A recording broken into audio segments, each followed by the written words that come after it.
दोस्तों, इन चार पंक्तियों के साथ मैं अपनी बात का आरंभ कर रहा हूं, यानी 4 मिसरे से अपनी बात शुरू कर रहा हूं। खुदा करे कि दुनिया में कोई गरीब ना हो, खुदा करे दुनिया में कोई गरीब ना हो। ये दाग वो है जो दुश्मन को भी नसीब ना हो। ये एक्शन में शामिल है खुदा की मर्जी, ये एक्शन में शामिल है खुदा की मर्जी। वो बहुत बदनसीब है जो रिएक्शन के करीब ना।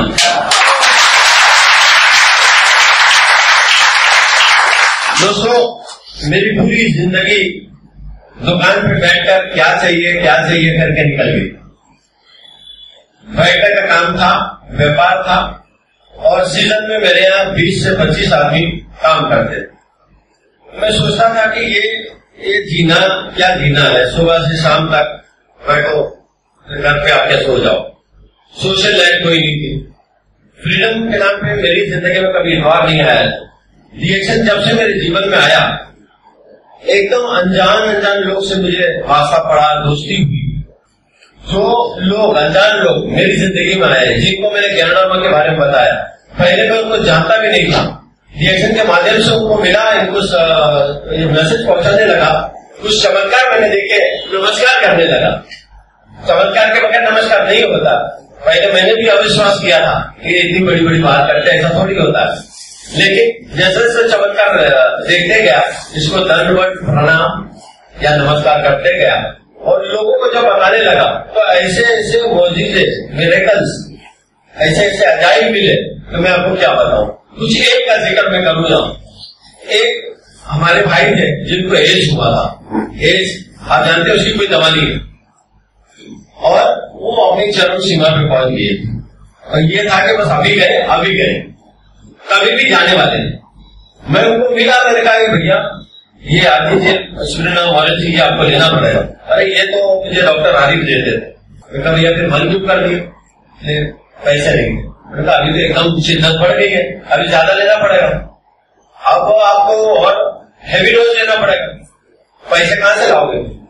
बोले यहाँ दक्षिण रोड पे एक अपना एसोसिएशन है, उनको पक्का बिल देंगे तो चेक दे देंगे। उनका ठीक है। उनको रिएक्शन के प्रोडक्ट का बिल दिया, उन्होंने चेक दे दिया, और ये साहब खाने लगे। खाते खाते उनको मैंने बोला कि ये एज क्या है आपका? एक्वायर्ड इम्यूनोडेफिशिएंसी, यानी रोग प्रतिकारक शक्ति कम हो जाना। इसका मतलब है कि एज, आपकी जो अंदर से बीमारी लड़ने की जो कुव्वत है वो कमजोर हो गई। इसका मतलब है कि आपको एज हुआ। ये उसका ट्रांसलेशन है। एज का मतलब एक्वायर्ड इम्यूनोडेफिशिएंसी। मैंने कहा ये सेल पे जाके, जैसे अभी डॉक्टर सारंग ने बताया, हमारे शरीर में सेल होते हैं, बारीक बारीक सेल, बारीक से बारीक जगह में जाके वो सफाई करता है, उस सिस्टम को नॉर्मल, हेल्दी और स्ट्रांग कर देता है। ऐसा पूरे जिस्म को कर देता है। ऐसा आपका पूरा जिस्म अगर स्ट्रांग, हेल्दी, मजबूत हो गया तो आप कमजोर नहीं रहे। यानी डेफिशिएंसी एफिशिएंसी में तब्दील होगी। ना रहा पास, ना बली बांसुरी। इस तरीके से आप अच्छे हो जाओगे। उन्होंने खाया, अच्छे हो गए। अच्छे होने के बाद जब अपनी बीवी, अपनी बच्ची को लेकर रास्ते में मिले, मुस्कुराए, तो मेरे दिल ने कहा किसी की मुस्कुराहटों पे हो निसार, किसी का कर्ज मिल सके तो ले उधार, किसी के वास्ते हो तेरे दिल में प्यार, ये जीना किसी का नाम है।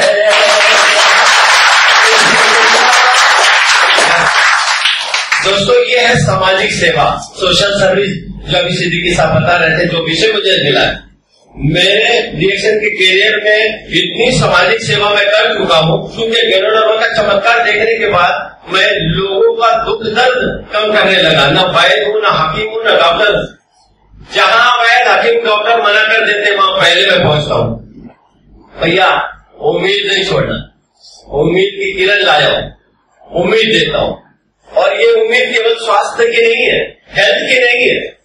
बात एक मैं किस्सा बताता हूँ। एक लड़का डोंगरी पाला गली पे इलेक्ट्रिक की दुकान पे काम करता था, और कुछ किस्मती से मेरी जोड़ी में आगे डाली है ग्रुप में।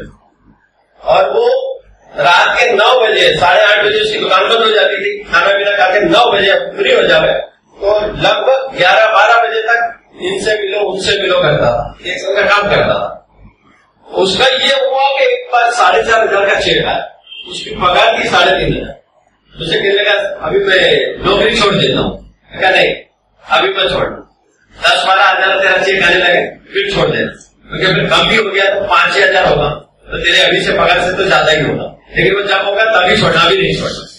अभी वो चिपलून में एक अपने गांव में जाके बच गया, उसका भाई की डेथ हो गई, तो वहां लोग उसकी खेती बाड़ी है, दुकानदारी है, वो सब संभालने के लिए उसको वहां जाना पड़ा। वहां जंगल में भी वो बैठा नहीं चुके, आधी जेल। वहां एक डॉक्टर से भिड़ गया था, अरे आपके दवाई में कुछ दम नहीं है, मालूम है हमारी दवाई एज बीमार आदमी को अच्छा करती है। तो मैंने उसको बोला नहीं, डॉक्टर को ऐसे कहा था, मैं नहीं बोलते बेटा, वो जंगल में रह रहा है, आधी रात को तेरे को आसरा तो डॉक्टर चाहिए। तो डॉक्टर को इसकी खूबी क्या है खाली वो बता दे बस, और उसी दवा में उससे ऊपर ये सब ज्यादा बोलना नहीं। मेरा कहने का मतलब ये था कि ऐसे लोग जो 3-4 हजार 5-10 हजार कमा रहे हैं, वो डिएक्शन में मेरे साथ आने के बाद जब उनकी इनकम बढ़ी, उनके चेहरे पे खुशी हुई, तो फिर मेरे दिल में वही गाना गाया, किसी की मुस्कुरा। जो ये आर्थिक आजादी की जो संजय ने बात की, ये हमें यहाँ अच्छा काम करके मिल सकती है। यानी क्या आप समझते हो कि मानव सेवा ही प्रभु सेवा है? मानव सेवा प्रभु सेवा है। मतलब आपके लिए मैं यूं कहूंगा कि किसी के जख्म पर मरहम अगर लगा दिया तुमने, समझ लो खुदा की बंदगी की है तुमने। ये बात रिएक्शन में 100% सच है दोस्तों। हम कहीं भी जाते हैं, किसी भी जिंदगी को छूते हैं, उसकी जिंदगी बदलती है। बहुत सारी जिंदगी बदलती हुई मैंने देखी है दोस्तों, आप भी देखोगे, और बहुत से लोगों ने तो देख ही लिया। नहीं, केवल इनकम बढ़ती है, आशीर्वाद के साथ इनकम बढ़ती है, लोगों की दुआओं के साथ भी हमें पैसे मिलते हैं। तो ये नहीं है कि भाई हमने कोई चीज ली, हमको 100 रुपया मिलता है इसलिए हमने उसको थमा ली, ले ले बेटा चल ला पैसा। नहीं, इसका फायदा क्या है? जिंदगी भर उससे लोग फायदा लेते हैं। आज ये सोशल सर्विस के माध्यम से किसी की भी जिंदगी को आप टच कर सकते हो, किसी की भी जिंदगी बदल सकते हो। ये मैं इसलिए कह रहा हूँ कि पैसे के मामले में मैं यूं मानता था कि हमारे जैसा पैसा कमाने वाला कोई नहीं, मुझे पैसे के बारे में कोई क्या बताए, लेकिन मेरी जिंदगी में कभी नई बात नहीं आया। मैं सुबह से लेकर रात तक दुकान पे बैठता था, मेरी कोई जिंदगी, अपनी निजी जिंदगी कुछ नहीं रह गई। लेकिन अब रिएक्शन में अपने कारोबार को छोड़कर ऐसी मौज है, ऐसा फ्रीडम है कि आज मुझे कोई टेंशन नहीं है। वक्त मेरे हाथों में, मैं जैसा चाहे यूज कर सकता, मैं वक्त का गुलाम नहीं रहा। ये एक सबसे बड़ी बात है। आपकी जिंदगी बदलेगी दोस्तों, केवल थोड़ा सा ध्यान देना है इसमें। आप देखिए, मैं ये समझता था कि मेरी दिमाग, मेरा तजुर्बा, पैसे कमाने के लिए जो हुनर चाहिए, जो अकल चाहिए, वो मुझमें बहुत है, सलाहियत, धंधा मैं बहुत अच्छी तरह करता हूँ। लेकिन क्या वही धंधा मेरा लड़का कर पाएगा? नहीं। हमारे एक लीडर है स्वर्गवासी मिस्टर सुनील नायर, आप पुराने लोग उनको जानते होंगे, पुणे के लीडर, उनका स्वर्गवास हो गया। लेकिन स्वर्गवास होने के बाद उनके नीचे डायमंड्स की फौज है, डायमंड्स की फौज है। मतलब एक हमेशा बढ़ती हुई इनकम उनकी फैमिली को आज भी आ रही। ये देखने में मुमकिन है। आप आज 1 लाख रुपया कमा रहे हो, 10 लाख रुपया कमा रहे हो, लेकिन उस काम से आपके लड़के को कभी 10,000 भी कमाना नहीं आए, ऐसा हो सकता है? मुमकिन है ना, कि हो सकता है कि उसको 10,000 भी कमा नहीं सके। लेकिन रिएक्शन की एक ऐसी कमाई आप छोड़ के जाओगे जो हमेशा बढ़ेगी कि कम होगी? बढ़ेगी, क्योंकि परेशानियां, बीमारियां, तकलीफें बढ़ेगी कि कम होगी? और रिएक्शन के प्रोडक्ट्स की खपत बढ़ेगी कि कम होगी? हमारी इनकम बढ़ेगी कि कम होगी? तो आप अपने लड़के को एक बढ़ती हुई इनकम छोड़ के जाओगे दोस्तों, हमेशा बढ़ने वाली इनकम दोगे। यही रिएक्शन का राज है, यही रिएक्शन की सफलता है। आप केवल एक रीजन ढूंढो आपको रिएक्शन क्यों करना। पहली बात तो गुजराती में कहेवत है कि पहलू सूखते जाते नहीं, यानी अगर आप सेहतयाब हो तो आपसे बढ़कर खुशकिस्मत दुनिया में और कोई नहीं। अगर आप तंदुरुस्त हो, स्वस्थ हो, तो आपसे बढ़कर दौलतमंद इंसान कोई नहीं। आपके पास अगर स्वास्थ्य है मैं आपको बोलता हूँ कि भाई 1 लाख रुपया देता हूँ, आप अपना स्वास्थ्य मुझे दे दो, परेशानी ले लो, दर्द ले लो, बीमारी ले लो, आप लोगे भाई 10 लाख लोगे तो भी नहीं। लेकिन किसी के पास बहुत पैसा है और उसके पास स्वास्थ्य नहीं है, दर्द है, कमजोरी है, परेशानी है, तो वो बंदा क्या करेगा?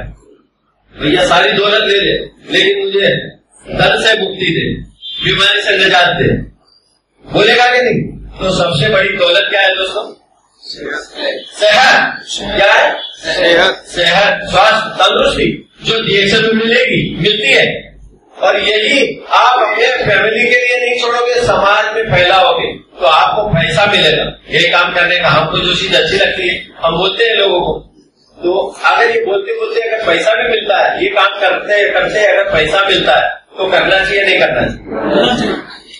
आशीर्वाद दुआ के साथ में पैसा मिलेगा और आपकी आने वाली पीढ़ियों को ये काम में आएगा। मुझे ये क्रिएशन में एक यही बात बहुत अच्छी लगी कि आने वाले समय में मेरा लड़का चाहे जैसा भी होगा, उसके अंदर कोई अकल, ताकत, तजुर्बा कुछ होगा नहीं होगा, लेकिन डीएक्शन की इनकम एक ऐसी इनकम मैं उसको दे के जाने वाला हूँ कि जो कभी कम नहीं होगी और वो दुआओं के साथ भी आने वाली उस वजह की तलाश करो क्यों कर रहे हैं डीएक्शन। पहले तो अभी कभी कभार मैं ये भी सोचता हूँ कि पैसे वाले लोग बहुत सोचते हैं कि मुझे क्या है इन चीजों की जरूरत है, मेरे पास बहुत दौलत है, बड़े से बड़े डॉक्टर से मैं अपना इलाज करा सकता हूँ। लेकिन क्या आपने सोचा है कि कैंसर आने के बाद 25-50 लाख खर्चा होने के बाद भी डॉक्टर बोलते हैं सॉरी? देखा है ना? तो आपकी मेहनत की कमाई भले 50 लाख आपके पास हो, लेकिन अल्लाह ना करे, ऊपर वाला ना करे और कैंसर आ गया तो एक ही झटके में 50 लाख जाएंगे कि नहीं जाएंगे? तो दौलत क्या काम की? और ये डीएक्शन की दौलत भले आज 1-2 लाख है, लेकिन आने वाले वक्त वो 50 लाख हो सकती है कि नहीं होगी? जितने लोगों में फैलाओगे होगी, राइट? तो बस इसीलिए डीएक्शन को क्यों करना है ये ध्यान में रखो। Good diamond, all the best, thank you.